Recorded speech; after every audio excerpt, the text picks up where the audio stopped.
everyone, and welcome to the lineup. Today is a big day. It is 316 Day, March the 16th, 2023. I'm Barry Stagner, and reminding you, as we talked about last week, if you haven't had the opportunity and it's still 316, March 16th, where you're watching, you can grab, I've just put up a series of graphics on my Instagram page. You can go to 316 Mission, the number 316, the word mission, and then .info, and grab a graphic there that has the verse John 3:16 on it, and post it on all your social media. And let's just make sure we're flooding the world with the good news of Jesus, and especially that particular verse that reminds all of us of God's great love for the world. So great he gave his only begotten son. And it's been great to see so many postings out there on social media, having the verse, and some people sharing their testimony, some reading the verse, others putting up a graphic, like I just mentioned. And we need to be about the Father's business.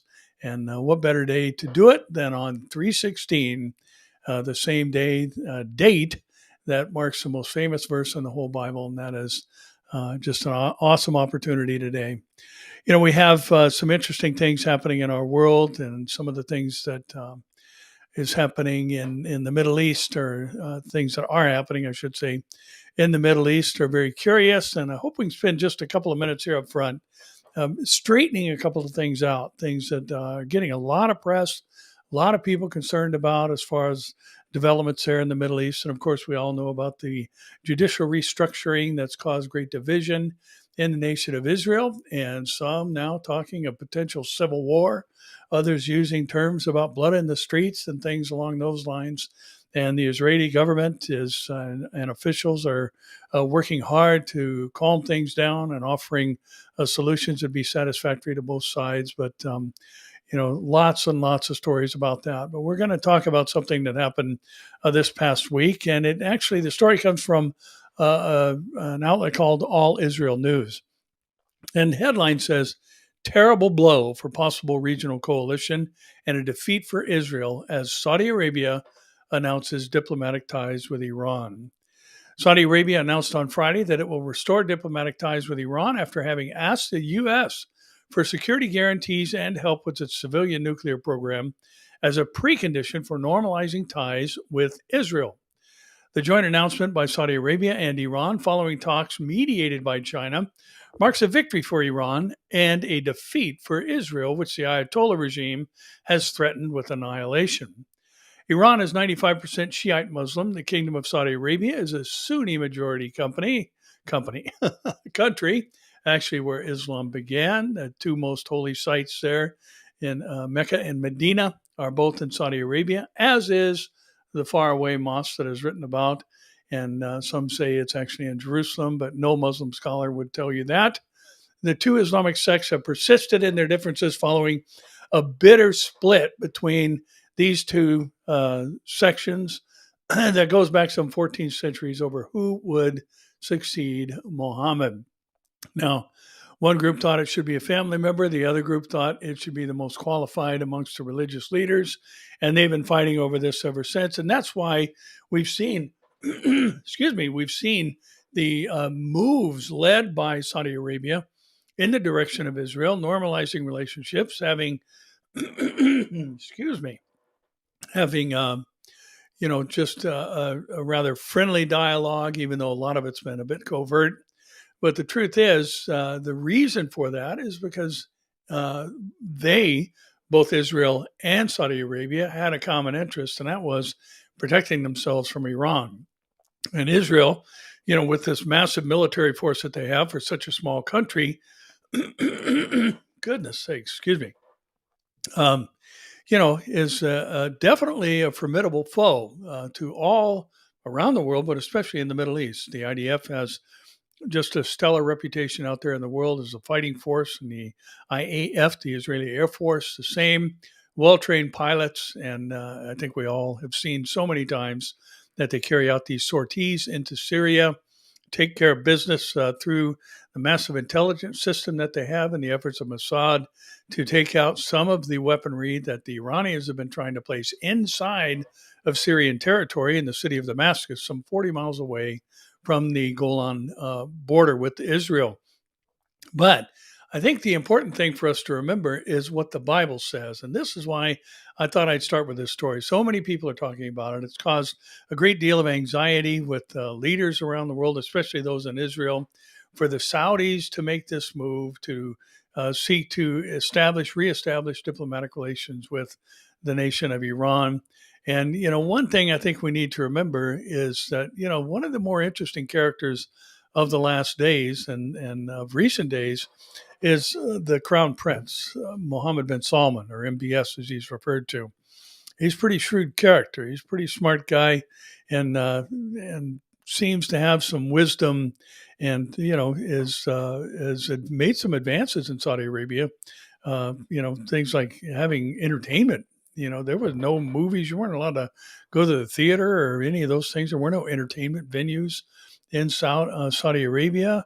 Just, I think it's been like 4 years now, women are now allowed to drive. And a lot of this is under the leadership of Mohammed bin Salman.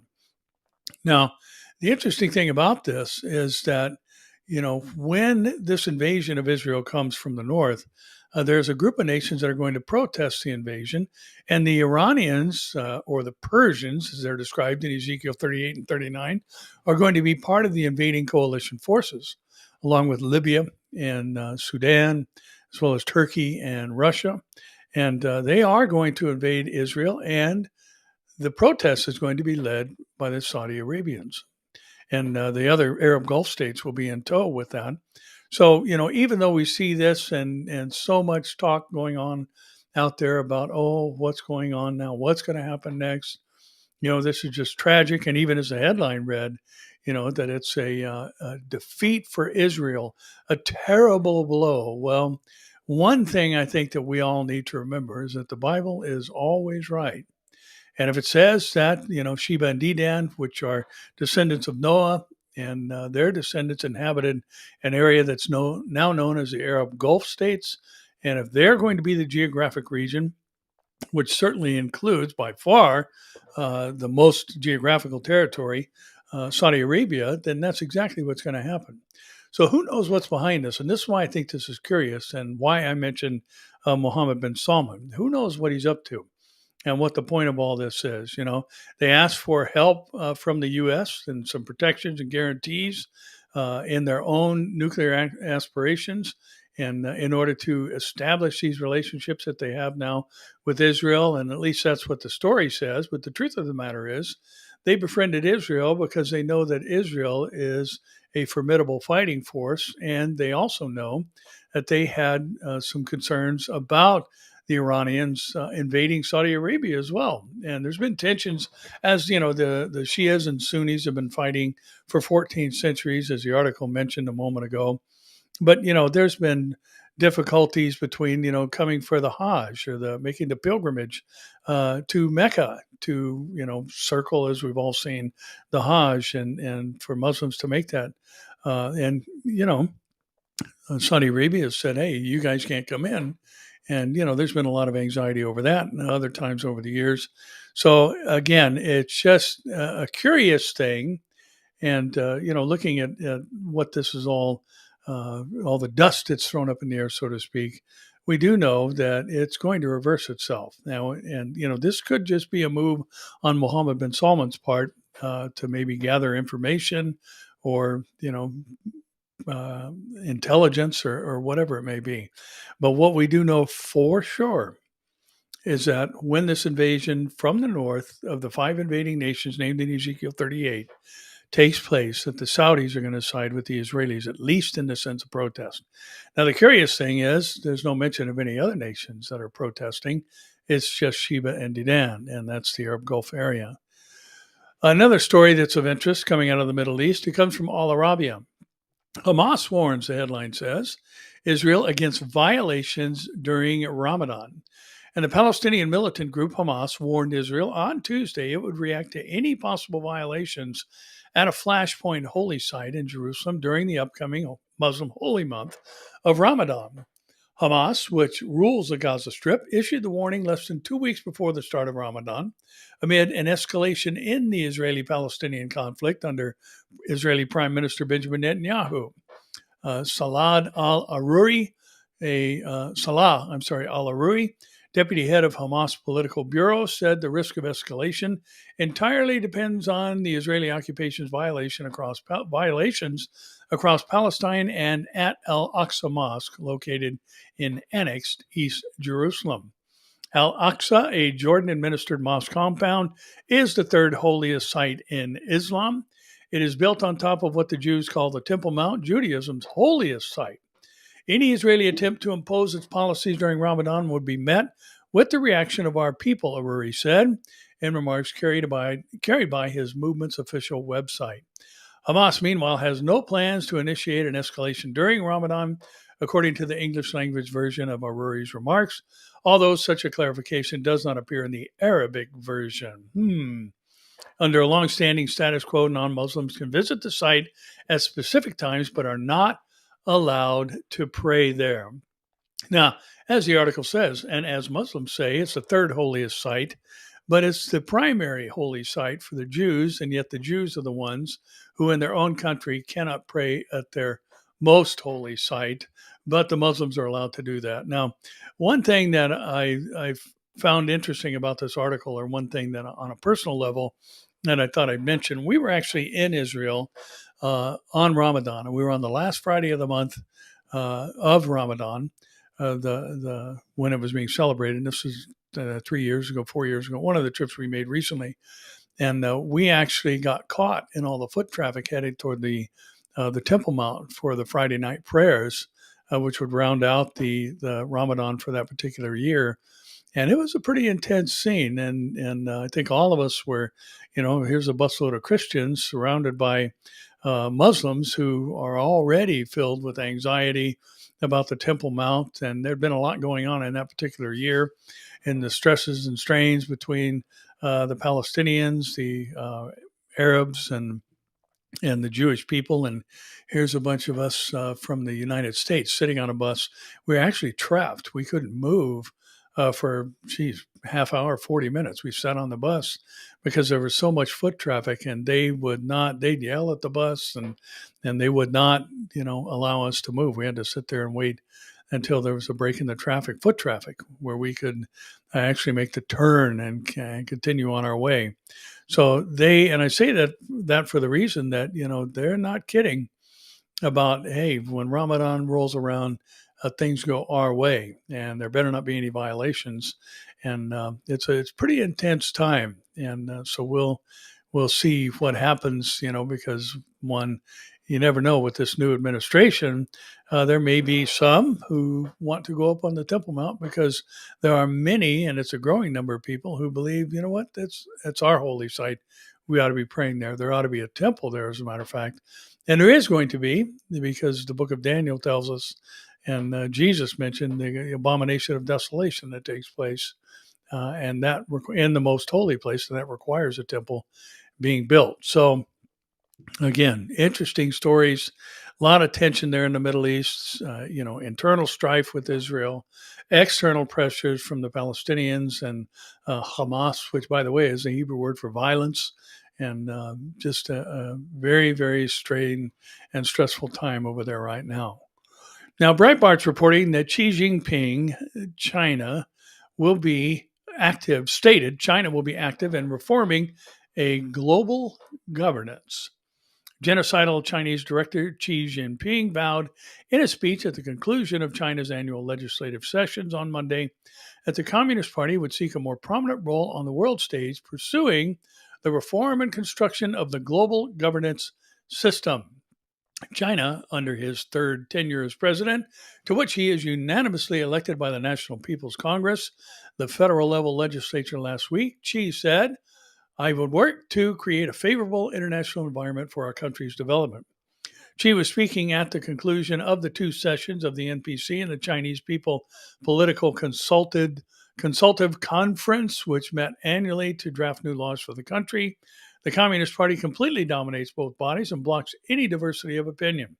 The party typically prepares a slate or policy topics to address prior to the meeting, and the two sessions are also used to choose new members of Xi's cabinet and, in theory, select a president.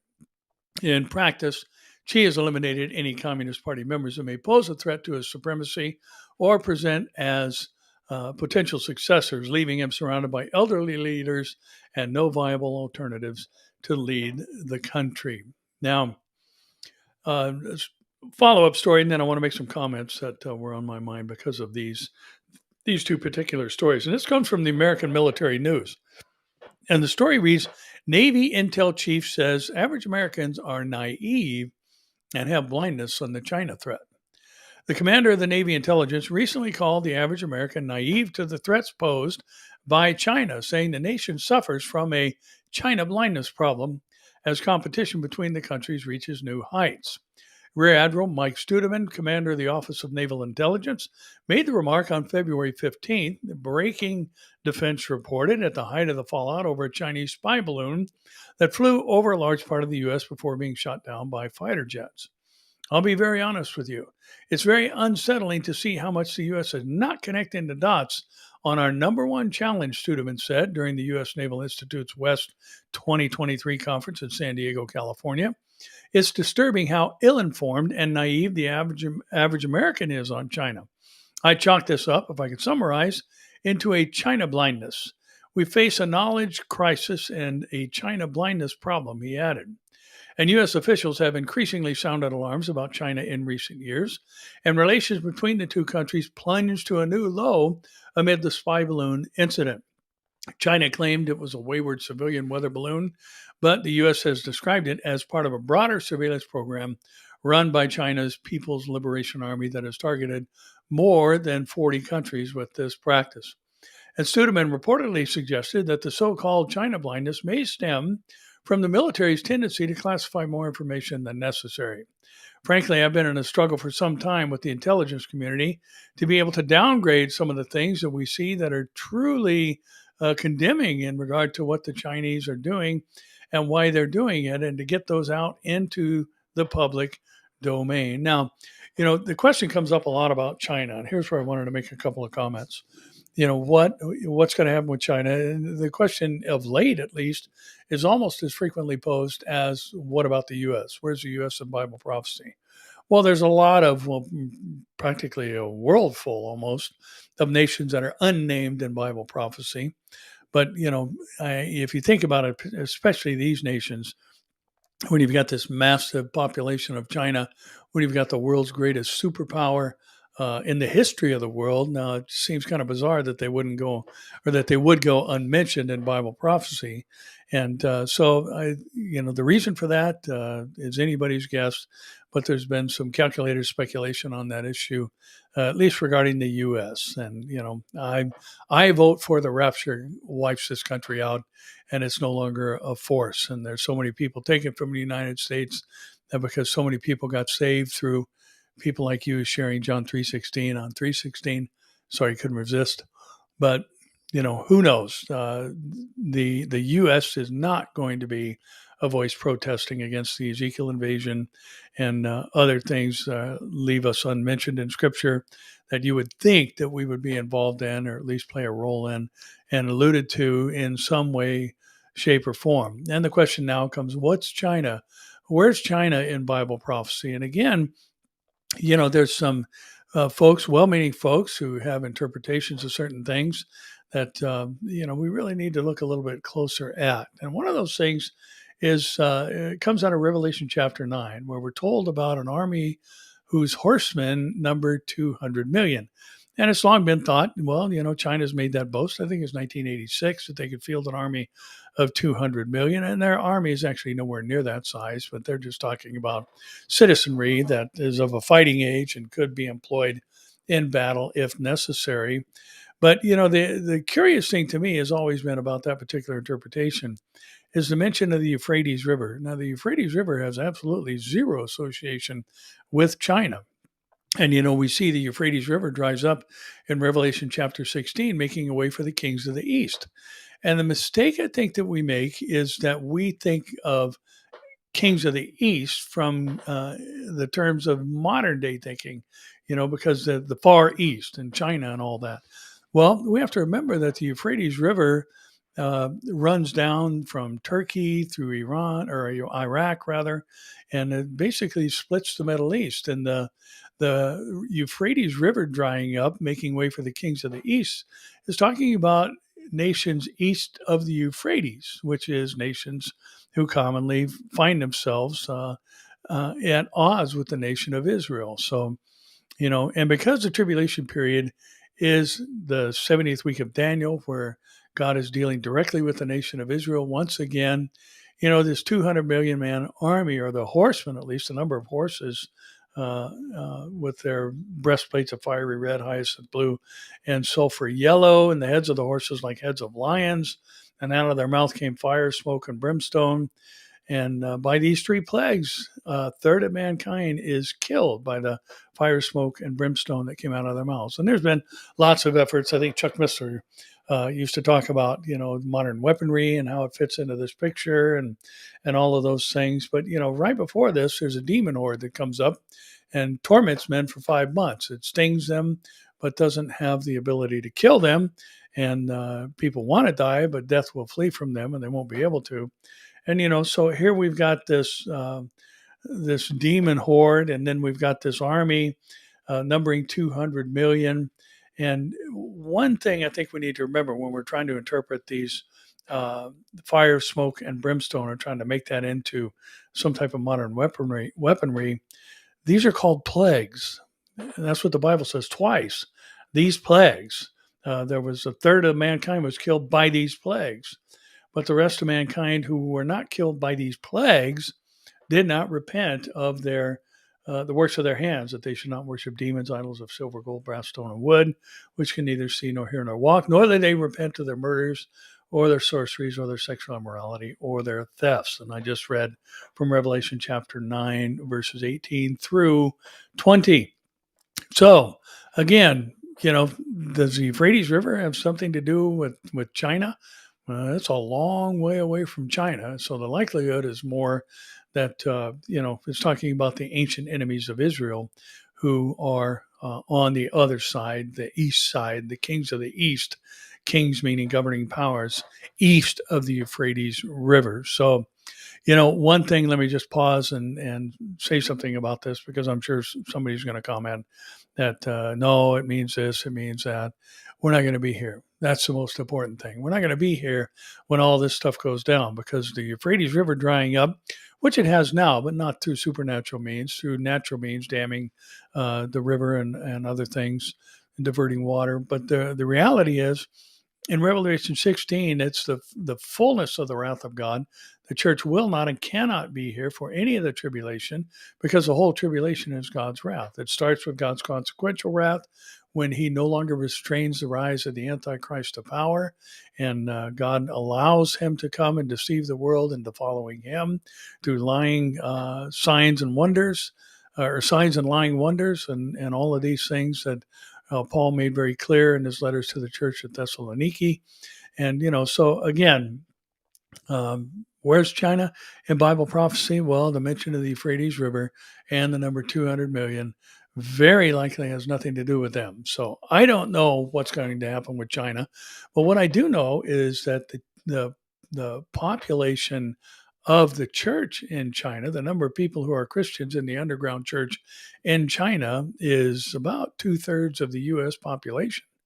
So there's going to be a massive number of people who are taken in a moment and a twinkling of an eye at the rapture of the church. So does that devastate them, create confusion? Because we know that there's going to be a great awakening, such as the world has never seen. Revelation describes it as a numberless multitude from every tribe, tongue, nation, and people. That would include China, who give their lives to Christ after the rapture of the church, and all the things that begin to develop, and the cataclysmic events that the world encounters at that time. So I don't know. Well, let's just be careful about interpreting things with a modern mindset. We have to look, when we read the middle chapters of Revelation, chapters 6 through 19, we have to read it through the lens of Jewish thinking. And who would the kings of the East be to the Jews? The Chinese, thousands of miles away, or the kings right on the other side of the dried up Euphrates River? So anyway, I just thought I'd throw that out there. You can do with that what you want. And Breitbart also reports that calls to murder Jews still prevalent in UN Palestinian Agency schools funded by the Biden administration. Palestinian schools run by the UN Agency for Palestinian Refugees, to which President Joe Biden has given almost $1 billion since entering office, still teach inciting content against Israel, including regularly calling for the murder of Jews, a new report by an Israeli watchdog showed. And the report by the Institute for Monitoring Peace and Cultural Tolerance in School Education, known as Impact SE, an Israeli watchdog that analyzes Palestinian textbooks and co-authored by the UN Watch nonprofit, found dozens of instances of glorification of violence by UN relief and works agency teachers and staff, despite multiple pledges by the agency to adopt a zero tolerance policy on the matter. The UN agency staff and schools throughout the Gaza Strip and the West Bank regularly call for the murder of Jews and create teaching materials that glorify terrorism, encourage martyrdom, demonize Israelis, and incite anti-Semitism. The report captures evidence taken from inside UNRWA, UNRWA, that's the acronym, showing the teaching of these materials and revealing how their own content directs students to study specific hateful passages in Palestinian textbooks, which the organization claims teachers are told to skip. Now, there are multiple problems here.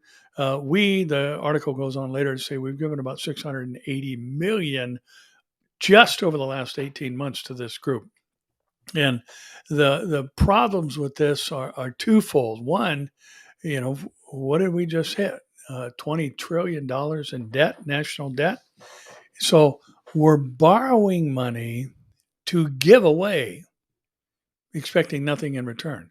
Giving almost $1 billion to a group who's bent on the destruction of Israel, that is basically defiling children's minds by teaching things that are historically inaccurate and teaching them to have a love for martyrdom and killing Jews being, the high honor and homes that had someone grow up and try and murder Jews who died in their attempts. The government gives them money and we're sending them money to support it. And we're sending them money that we borrowed. It just doesn't get any more ridiculous than that. But let me say this, Genesis chapter 12, verse 3, there's a promise that is made to those who bless the descendants of Abraham through Isaac and Jacob. And those who bless Israel will be blessed. Those who curse Israel will be cursed. And, the Hebrew there actually is kind of interesting. When it says those who curse Israel will be cursed, the first word curse means, it doesn't mean what we think it means, but it means to think little of. And those who think little of Israel are going to be dealt with through the definition we actually know that curse means, that those who think little of Israel are going to experience, the retribution of God. And it's just interesting to watch. And I don't want to make too much of this, but I don't want to skip it either. Think about what's going on in the United States of America right now. There's run on banks. People are fearful. We've got banks collapsing. We're paying astronomical food prices. We've got gas prices hiking up again, sneaking up higher and higher. And I mentioned, I think it was last week, just back over the triple-digit number to fill the gas tank up on our vehicle. And things are really falling apart here in the United States of America. And could that be because we think little of Israel and we're funding those who are bent on their destruction with borrowed money at that? I mean, that's just a no-brainer to say that's just stupid, to borrow money and then give it away. And then you have to pay the money back, but the people you gave the money to don't. And especially with this, these aren't speculations or these aren't rumors. There's groups that actually have follow, as we mentioned a moment ago, they follow these Palestinian textbooks and what are being taught to young people. And we're talking elementary school age kids. We're not talking about university students. This type of thing is taught in elementary schools. And, a few years ago, there were even videos of young elementary school kids decapitating teddy bears in a practice for what they may have the honor to do later in life, and that is to kill a Jew. And good old US of A and this current administration is sending money to do just that. And I don't know. It sure seems like we're paying the price as a country. And just think about how quickly things have changed here in the United States in the past 2 years, and the things that are just ridiculous and taught as fact. I mean, things are escalating quickly in the delusion department. Now, we've all been talking about, and this I think is curious because we talk a lot about different weather anomalies, and I've made the point multiple times in the past, but I'll remind you that the word seismos, that's translated as earthquakes in Matthew 24, 3 through 8, when Jesus is describing to the four inquiring disciples about what the signs would be of his coming. And, he mentions, false Christ, and then he talks about national tensions and international tensions, and then he talks about ethnic tensions, and then he mentions pestilence, and he mentions famine, and the whole wars and rumors of war kind of thing. And then he mentions earthquakes in diverse places. And that word earthquakes, again, is the Greek word seismos, which isn't limited to geological events. Seismos can also mean a gale or a tempest or something atmospheric. And so we're seeing weird weather. And, we, over the past couple of lineups, we've been talking about, the magnetic field of the Earth, and the fact that many scientists believe that back in 2009, that the core of the Earth paused for a moment, or at least slowed down to a near stop. And many of those same scientists now believe that the core of the Earth has started rotating in the other direction, which has an impact on the magnetic field of the Earth, which has an impact on weather patterns and cycles. And this is, these aren't conspiracy theories. This is science. It actually has happened. And this is science you can trust. So how's this impacting our world? And, I can't even tell you how many people I've talked to of late when, relatives who live in other parts of the country are asking or inquiring, how are you guys doing out there in California? Because everybody's talking about just the rain. I mean, we just had 2 days of rain. And, here in California, being a native, been here my whole life. And my wife has been here since she's 5 years old. And, so we've been through some winters before. And this is highly unusual, what we're experiencing now. There's been times where, the El Nino would dump rain on us, and storms would stack up, and the atmospheric rivers we've been hearing about would line up and run throughout, the winter months. But, rain in California is not like rain in Texas or the South, where there's these, as they would call them, gully washers. Well, just this past weekend, or this past couple of days, I should say, it just ended yesterday afternoon, about 2 o'clock. I mean, it rained hard, nonstop for almost 24 hours. And that's very strange for us here in California. And I took the big boy out for a walk today, and actually wound up at a soccer park. There was nobody there, and boy, was that a mistake. Taking him out there, because we were both covered with mud by the time we got back. But, it's just the ground is saturated, and there's standing water on a flat field. And so that tells you, what's happening in the amount of rain that we've had. But then, when you're talking about weather extremes, you're going to see extremes on both ends. And the Associated French Press says extreme heat and drought as Argentina suffers its most scorching summer ever. Argentina is enduring this year's hottest summer. We here in California are having our wettest winter, or the snowfall is setting records, as is the rainfall. But down in Argentina and South America, record temperatures and lack of rainfall is damaging agriculture. Now, remember, there's a famine during the Four Horsemen of the Apocalypse ride, and keeping the country under a weather alert, according to official data. Last November, still in spring, the first of 9 heat waves was recorded, compared to the usual 4 or 5 in summer. They will continue in autumn, with soaring above autumn soaring above average temperatures, the National Meteorological Service reported. And according to SMN, which has been collecting data since 1961, this is the hottest summer since the beginning of recorded data. And last month was the second driest February on record with 41.9% less rain than average. It's difficult for now to attribute everything to climate change.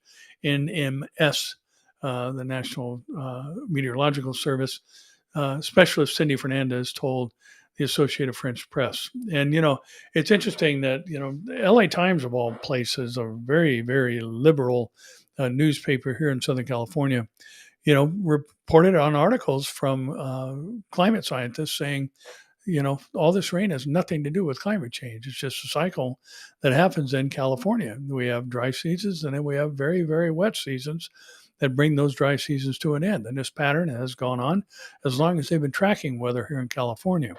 But, the interesting thing is we're seeing this word unprecedented, hottest ever, wettest ever, coldest ever happening all over the world. Think about the things that we've been talking about regarding the permafrost thawing and the zombie viruses that potentially are going to be released as the permafrost continues to melt. And permafrost is just simply frozen soil. And as it continues to soften and, the concerns that some scientists have that we've been talking about of late is that, some kind of virus is going to come back to life, because I think we've all seen or read, that things when they're fast frozen, much like, there's been so many over the years reports of woolly mammoths with greenage still in their mouth. Whatever they were eating, the grass that they were chewing was still green, and they were fast frozen somehow. And, so here now we've got the same potential that, this stuff thaws out, and these viruses that modern humans have no immunity against and haven't built up any protection against are going to be released. And, the curious thing, after all we've been hearing about COVID, is that some scientists there in Siberia are trying to regenerate these viruses. I suppose it's research to see if it can actually happen, but I don't know. I don't know if I'd be trying to wake these things up, because it seems like there's a problem with things escaping a lab of late. So, but anyway, curious that we're seeing such weather extremes, and so many people are talking about it. So many countries are experiencing just massive flooding, and others, like we're reading here, Venezuela experiencing record heat for this time of year. And even though, it's summer there in the Southern Hemisphere, and, they're having 49%, I think the number was, drop of rainfall below the annual averages. And it's very curious when you've got this going on with the magnetic field of the Earth and the potential polar axis shift, the changing of the poles. The south is the north, and the north becomes the south on the compass, and all the other things that we've talked about of late. And now these weather anomalies and these extreme weather events happening from one direction or the other all over the world, to say nothing of the massive earthquakes that we've been seeing of late, and the frequency and intensity increasing of those in a labor pain-like fashion. All this should remind us that Jesus is coming to get us. He promised, he said it's going to be a mess. Morally, the world will be as it was in the days of Noah, when it's time for him to come. And boy, it is just like that. The thoughts and intents of man's heart is only evil continually, as a generalization. So keep your eyes lifted up. One of these days we're going to get up, and it's going to be that day when these mortal bodies put on immortality, when these corruptible bodies put on incorruptibility. Now, here's another point of interest. We talk about Revelation 16 frequently, the fact that the sun is going to be given the power to scorch men's bodies. I believe that is radiation burns from radioactive isotopes being sent out from the sun via a coronal mass ejection, and a website called IFL Science. And it was I wound up on this through a journey through, I think it was Watchers and other weather-related websites and those who track the sun. And I discovered this particular site this week. And Earth just dodged one of the fastest coronal mass ejections ever. A powerful coronal mass ejection could crash electricity transmission and bring down the internet if directed at Earth. So it is just as well this one was traveling the other way. The sun mid-explosion, as imaged by the Solar Heliospheric Observatory, and there's a picture shown with an image to the right, late on Monday, March 16th, 13th rather, I'm sorry, when the sun blasted out a CME, a coronal mass ejection, traveling at least at 3,000 kilometers a second, or 6,700,000 miles an hour, possibly the fastest ever recorded. The expelled particles reached the Earth's orbit in less than a day. Normally, they take 2. Had they hit the Earth, the results would have been catastrophic. But fortunately, the CME was directed almost directly opposite. However, the explosion is a reminder the next time we may not be so lucky. And this reminds us that, it's curious that some of these in the age of modern warfare and the weaponry we have, drones and all the other devices that we see employed in modern warfare, and yet in the book of Revelation, we see battles fought on horseback. And, why, like Revelation 16, why would the kings of the East need the Euphrates River to dry up to make an advance on Israel?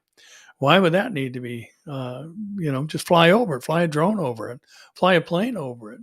But seemingly it's very possible that everything is going to be deactivated because of a CME, which of course gives the sun power to launch these solar flares toward the Earth. And if it breaks down the Earth's magnetosphere, it's no longer going to deflect these hot particles, so to speak, and it would be a fulfillment of giving the sun power to scorch men's bodies.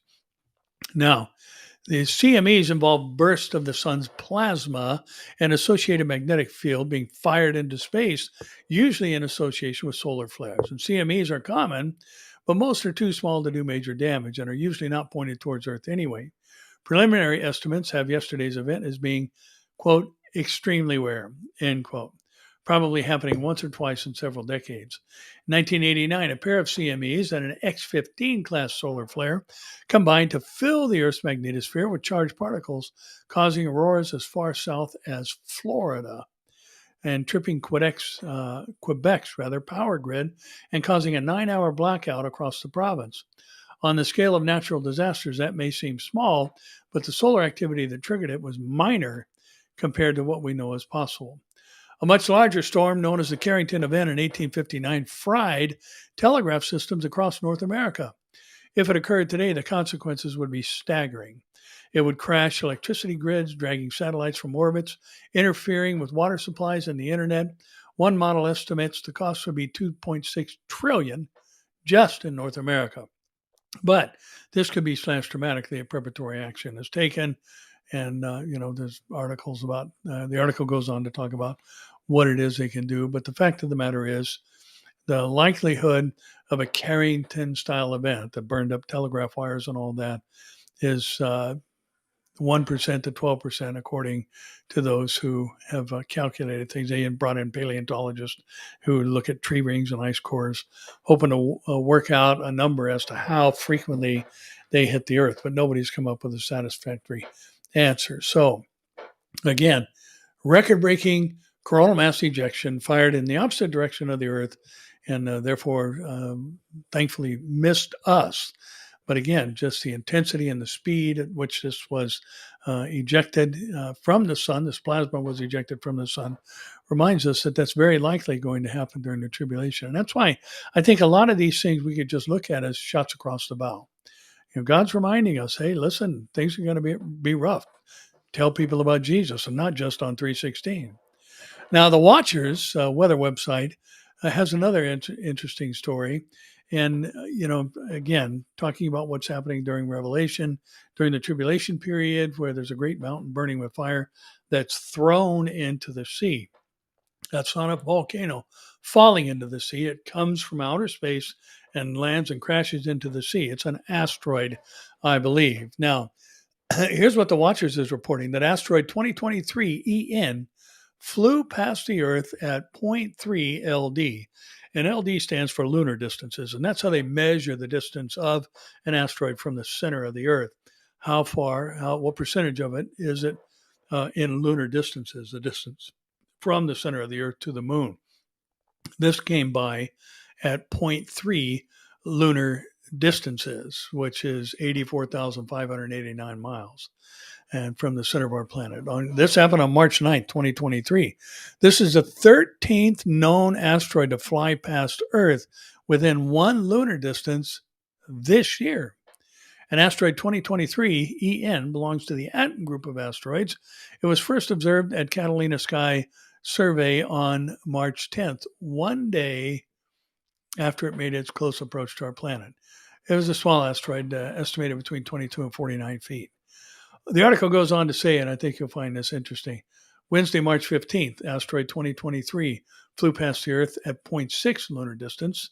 Asteroid 2023 DR flew past the Earth on February 25th at 0.2 lunar distances.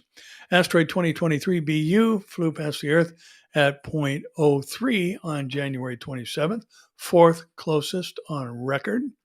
And asteroid 2023 AV flew past the Earth at just 0.04 on January 12th. Saturday, January 14, 2023, asteroid 2022 YA6, that's the year they saw it. 2023, January 14 is when it flew past the Earth at 0.3 lunar distances. Wednesday, December 28, 2022, asteroid 22Y01 flew past the Earth at 0.07 lunar distances. And all of this actually they went back into last year, into the month of December. And there was one more, asteroid 2022 XX flew past the Earth at 0.5 lunar distances on December 14. So interesting to see all this going on and to see how close these things are coming. There's asteroids that happen every day. And, but to see them pass between the Earth and the moon is a bit of a rarity. And especially when you get 0.02 lunar distances, that's not far. It's a few thousand miles above the surface of the Earth. So, one little bump from something out there, bumped into a satellite, one of those things changes its trajectory a small bit, and there you've got something impacting the Earth. So, again, there is something along these lines that's going to be thrown into the sea during the tribulation period, and we won't be here to see it, but it's coming. And again, I like the shots across the bow imagery and just reminding us all this stuff is going to happen. And these things pop out of nowhere. And the asteroid that flew by just a few days ago was discovered the day after it passed. That's a little scary. So there's no warning whatsoever. We don't know what's out there. And our knowledge is limited about these things. We do spot a lot of them and calculate their trajectories, and they're called near Earth orbits. How close they are. Earth approaching objects. I'm sorry, that's what most of the websites refer to them as, and they're measured. They're all measured by lunar distances to tell you how close that orbit is going to bring them to the surface of the Earth. Now, on the moral issues that are happening in our world, Weiner vows to stop California bill requiring schools to inform parents about gender, according to Breitbart. California State Senator Scott Weiner, a Democrat from San Francisco, is vowing to stop a proposed bill that would require schools to inform parents in writing that their children have chosen to change their gender identity. This is the same school system that will not allow a child to take an aspirin without their parents' knowledge. But, something like changing their identity, you don't need to let the parents know, according to Scott Weiner. The bill, AB 1314, proposed by Assemblyman Bill Asali, a Republican from Norco, would provide that parents and guardians of pupils enrolled in public schools have the right to be notified in writing within 3 days from the date of any teacher, counselor, or employee of the school becomes aware that their child is doing either of the following. 1, identifying at school as a gender that does not align with the child's sex on their birth certificate, other official records, or sex assigned at birth. And 2, using sex-segregated school programs and activities, including athletic teams and competitions, or using facilities that do not align with the child's sex on their birth certificate, other official records, or sex assigned on birth or at birth. birth. And the bill is motivated by the case of physical education teacher Jessica Tapia, according to NBC Palm Springs, who was fired after challenging a school district policy that required her to lie to conceal information from parents about students. A school district policy that requires you to lie to conceal information about parents and their own kids. You know, God's patience is just amazing. His long suffering is just that. And, you know, Jesus had some pretty harsh words to those who would cause a child to stumble. And, you know, he's watching. He knows all that's going on. And someday he's going to respond. And woe to those who are doing such things. And interesting, kind of along the same lines, a court ruled against, according to Fox News, court rules against an employee fired for refusing to attend LGBTQ training session. The federal appellate court rejected the appeal of a former account clerk in Western New York who was fired from his job for refusing to attend a mandatory LGBTQ training in 2018. And Raymond Zadunsky was employed at Erie Chutagwa Cattaraugus. I'm not sure what all that's all about. Must be city names or region names or something. For 7 years before his termination, which he likened to unlawful religious discrimination. He sued this group and is seeking reinstatement, back pay, and $10 million in damages. And the Board of Cooperative Educational Services, or BOSIS, is a public organization that was created by the New York State Legislature in 1948 to provide shared educational programs and services to school districts within the state. The plaintiff argued that the LGBTQ training and makeup session were aimed at changing his religious beliefs about gender and sexuality, and that attending the training would have caused him to violate the religious teachings to which he adheres, according to the lawsuit. He was denied his request for a religious accommodation. District Court Judge Jeffrey W. Crawford dismissed Zadunsky's lawsuit in 2022, concluding that his claims were unsupported and agreeing with BOSIS that he was fired for refusing to attend the trainings. Well, he knew that already, which were intended to help prevent discrimination in the workplace. So there's an attack on his religious freedom. Plaintiff's unsupported assumption that defendants believed him to be bigoted due to his religious beliefs is insufficient to support an inference of discrimination, Crawford said in his ruling. The Second U.S. Circuit Court of Appeals backed BOSIS again this week, saying in its opinion that Zadunsky had failed to provide sufficient evidence for his claim. He was fired, and he has the right to have the religious convictions that he has. I wish somebody would read the Constitution once in a while, and the Bill of Rights, and all of our wonderful amendments. And one last story, and then we'll wrap things up for tonight. Many have been hearing about Silicon Valley Bank and the crash of the fourth largest bank in the country. And this is infuriating. And I hope everybody just is aggravated about this, because we should be. This Silicon Valley Bank donated $73.4 million of the investors' money to Black Lives Matter and related entities. While Silicon Valley Bank execs may have failed to hedge against their interest rate risk, they did signal $73.45 million in virtue donating to Black Lives Matters and related entities, according to a database maintained by the Claremont Institute, which lists nearly $83 billion in donations to the Marxist organization, Black Lives Matter.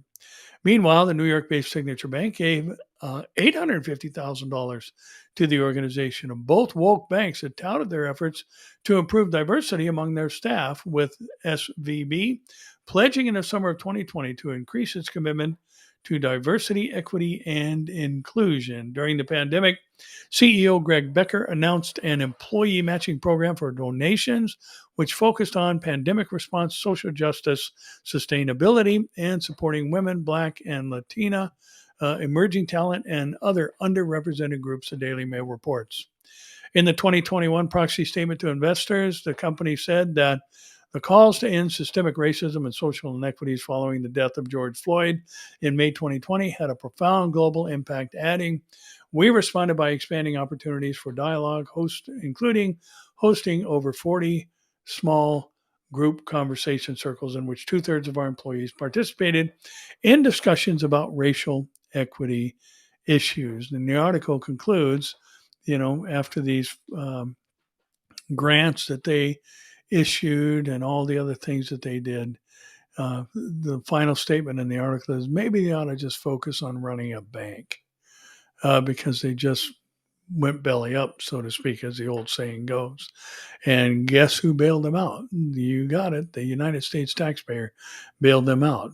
Now, interesting story for those of us here in California that there's a certain governor of this state who had, I believe it was 4 accounts there, and his wife's nonprofit organization had her account there.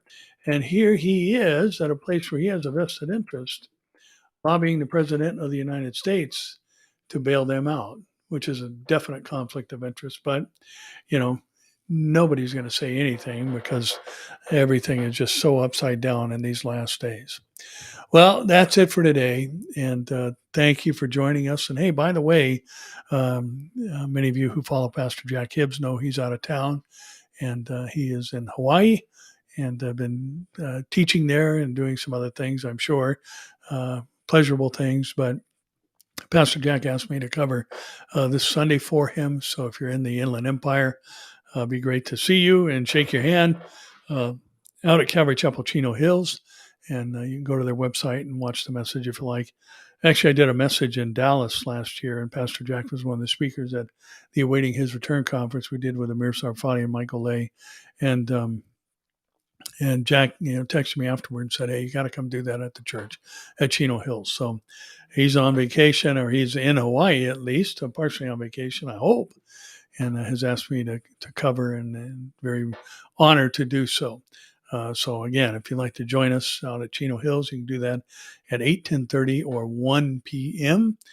This Sunday, March 19th, or you can watch online at calvarycch.org. So hope to get to shake some of your hands and meet you out there. But anyway, that's it for today. And again, crazy, mixed up, messed up world tells us Jesus is coming for us soon. So with that, I'll see you here, there, or in the air. God bless.